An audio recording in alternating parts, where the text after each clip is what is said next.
The throne room of Egypt had never felt so large, and yet, the new pharaoh who sat upon it was barely tall enough for his feet to touch the floor. Tutankhamun, a boy of around 9 years old, had just inherited the most powerful empire of the ancient world.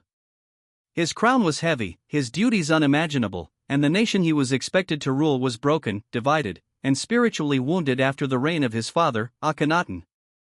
But to understand the boy who became king, we must step back a few years to the earliest days of Tutankhamun's life. Tutankhamun was born around 1342 BCE, during the most controversial and unstable period in Egyptian history. His original name was Tutankhaten, meaning living image of Aten, a name that tied him directly to his father's revolutionary new god. He entered the world in the royal palaces of Akhenaten, the city we now call Amarna. The city was new, artificial, unfamiliar, and unlike any capital Egypt had ever known.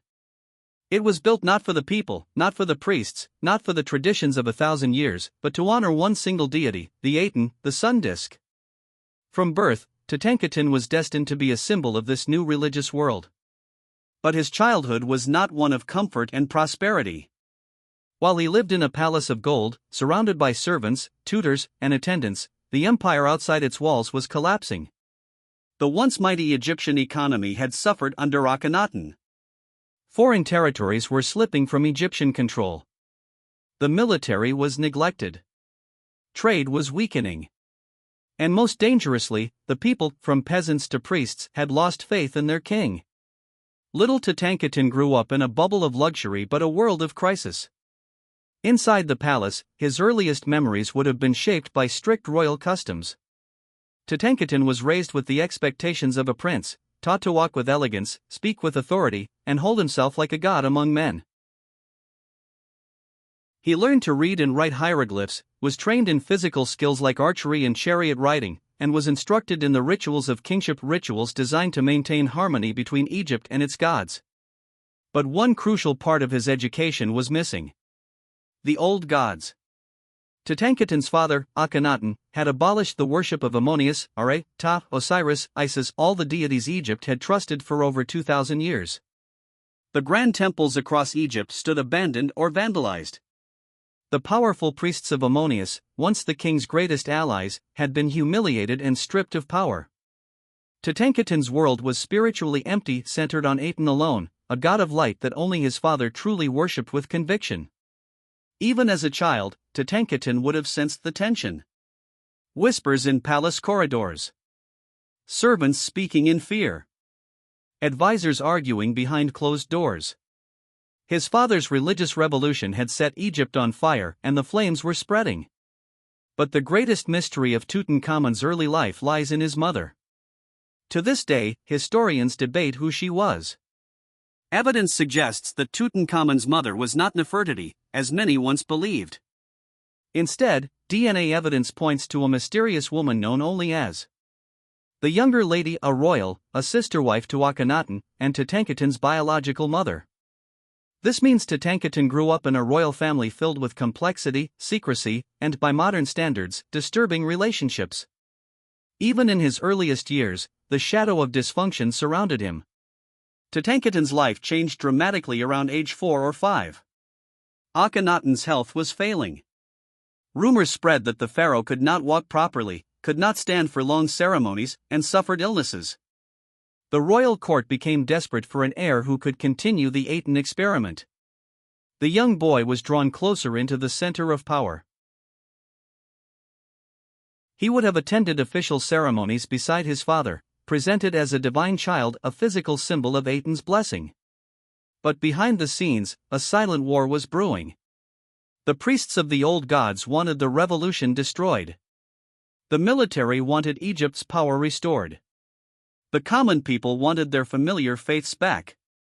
And Tutankhaten, a child, stood unknowingly at the crossroads of Egypt's fate. When Akhenaten died suddenly and under unclear circumstances, Tutankhaten was thrust toward the throne. But he was not the only candidate. There may have been co-rulers, brief successors, and palace power struggles. Some scholars believe a mysterious pharaoh named Smenkhare ruled briefly. Others believe Nefertiti may have ruled as a female pharaoh for a short time. The truth remains buried in the sands of Amarna. But eventually, the generals, nobles, and hidden power brokers chose a child to sit on the throne. Why a child? Because a child could be controlled. Tutankhaten was crowned pharaoh of Egypt around the age of 9. The double crown of Upper and Lower Egypt was placed upon his head. The royal kilt, the crook and flail, the regalia of gods and kings, all given to a boy who still needed help climbing onto his throne. He was pharaoh in name, but not in power. The real control lay with two men. I, the advisor and grandfather figure. And Horemheb, the military general. They would shape Egypt's future through the boy king. But the very first decision that symbolized the beginning of Tutankhaten's reign changed history forever. He changed his name. From Tutankhaten, living image of Aten, to Tutankhamonius, living image of Ammonius. A 9-year-old child restored the ancient gods of Egypt. This single act was a quiet rebellion against his father, and the first step toward healing a broken nation. The reopening of the temples was like awakening a sleeping giant. Across Egypt, priests returned to their sanctuaries, statues covered in dust were cleaned and raised again. Incense burned in Thebes, hymns rose toward the heavens, and the people finally felt the presence of their familiar gods return. The nation breathed again. But this restoration of the old religion was not simply a spiritual act, it was a dangerous political move. By restoring Ammonius, Tutankhamun unknowingly triggered a power shift. The priests he empowered now owed him loyalty, but at the same time, they regained influence strong enough to rival the throne itself. The balance of power began to rearrange, and the boy king was at the center of forces he could not yet understand. Within the palace, Tutankhamun adapted quickly to the duties of kingship, at least the parts the public could see. He attended royal ceremonies, sat on the throne during court sessions, and appeared before the crowds in grand processions. Dressed in fine linen and gold jewelry, carried in a royal chariot, surrounded by guards and fanfare, he looked every part the divine ruler of Egypt. But behind the scenes, his education intensified. Tutankhamun studied statecraft, military affairs, diplomacy, religious rituals of the restored cults. He was trained in archery, swordsmanship, and chariot driving, the marks of the warrior kings of Egypt's past. And yet, even as he trained to be strong, his body was fragile. Ancient paintings and statues rarely show him as a warrior, suggesting his health may already have been deteriorating. I and Horemheb controlled almost everything. I, the political architect, managed temples, decrees, priesthood relations, and royal traditions. Horemheb, the military commander, rebuilt Egypt's armies, re-established order in foreign territories, and restored respect for Egypt's authority abroad. Tutankhamun was the face of the kingdom, but these two men were its hands. The young pharaoh was not alone, however. At around 10 years old, he married Akhenaten, his half-sister, daughter of Akhenaten and Nefertiti. After the restoration of the old religion, her name also changed to Akhenaten, mirroring the change in the young king's name. They were children married not out of love, but obligation. Their union symbolized the healing of a fractured dynasty. Two bloodlines of the Aten cult were now tied to the restored Ammonius priesthood. It was a political marriage designed to secure legitimacy. And despite the circumstances, many historians believe the two developed a genuine bond. Wall paintings and carvings show them together in scenes of tenderness, him seated, her presenting lotus flowers, placing her hand on his shoulder, a gesture of comfort and partnership. At a time when the court was full of scheming adults, Akhenaten was likely the only person in Tutankhamun's life who truly understood him. They would try to have children, but tragedy waited ahead.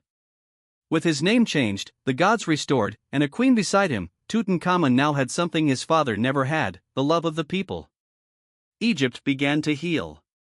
Horemheb led military campaigns to reassert dominance abroad. Trade routes reopened. Art, once distorted by the Amarna style, returned to the classical Egyptian forms of divine perfection and ideal beauty. Temples in Karnak, Luxor, and Memphis received royal funding for new constructions. Tutankhamun issued a famous decree, known today as the Restoration Stele. In it, he acknowledged the suffering caused by the previous regime and promised rebirth. The temples of the gods and goddesses were fallen to ruin. Their shrines were deserted and overgrown with weeds. The gods turned their backs on this land. But now, I restore what was destroyed. For a moment, it seemed as though Egypt had found its young savior. A boy, guided by wise elders, undoing the damage of a predecessor and bringing peace. But peace in a kingdom filled with wounded pride, returning power, and old rivalries, is fragile. Because every power restored comes with a price. The priests of Ammonius, now reinstated, grew bolder. Their wealth increased, influence expanded, and whispers of control began to circulate. Horemheb, the military commander, harbored ambitions far beyond serving a child king. The aging advisor, had waited decades to sit on the throne himself. And Tutankhamun slowly began to grow into a man with his own thoughts, his own decisions, and a destiny that threatened the agendas of the powerful men around him. The more he matured, the less he could be controlled. And that made him dangerous not to the kingdom, but to those who ruled through him. As Tutankhamun approached his mid-teens, he started asserting more independence. His voice in court grew stronger. He began attending military briefings. He took a greater role in religious ceremonies, not as a puppet, but as a king. And with each step toward adulthood, someone lost control. Horemheb. The priests. A boy pharaoh was becoming a king. And for men who held power in his name, a true king was a threat. But Tutankhamun's growing independence was racing against time, because his body was failing him. While the image of a young, strong ruler was presented publicly, behind palace doors the truth was different. Tutankhamun suffered from physical ailments that made it difficult for him to stand or walk for long periods. Evidence from his mummy would later reveal deformities in his left foot, a curved spine, and signs of diseases that plagued him throughout his life. This made the weight of kingship even heavier. Imagine a teenage boy, expected to be the living embodiment of a god, the supreme warrior of Egypt, yet struggling with pain, leaning on a cane just to stand during ceremonies. The burden was immense. Still, he pushed forward. He traveled across Egypt to show the people their king cared. He visited temples, offered gifts to the gods, and led festivals celebrating the return of divine order. Statues were raised in his honor, showing him performing sacred rituals with dignity and grace. Even through weakness, Tutankhamun earned the love of his people, perhaps more than any pharaoh of his time. And that love made him a symbol of hope, but symbols of hope often become targets. Inside the palace, the balance between Horemheb, and the priests was reaching a dangerous point. Horemheb had the army. I had the royal court and direct access to the king. The priests had the temples and the spiritual pulse of the nation. As long as Tutankhamun was a child, these three forces coexisted, barely. But once he became a man, they would expect him to choose a side. And a teenage king making the wrong choice could mean the downfall of an entire faction. To secure the future of his dynasty, Tutankhamun attempted something bold, something that threatened these power blocks. He and Akhenaten tried to produce an heir. An heir would remove Horemheb's chance to take the throne. An heir would secure a line of kings loyal to Tutankhamun's vision. An heir meant continuity, and continuity is the enemy of ambition. The royal couple conceived twice. Both pregnancies ended in tragedy. Archaeologists would later find the mummified remains of two infant daughters in Tutankhamun's tomb, heartbreaking evidence of the personal grief hidden behind the golden mask. No heir meant one horrifying truth. If Tutankhamun died, a power struggle would erupt. And suddenly, his life became more valuable dead than alive. But before fate closed in, Tutankhamun made one last attempt to lead as a true king.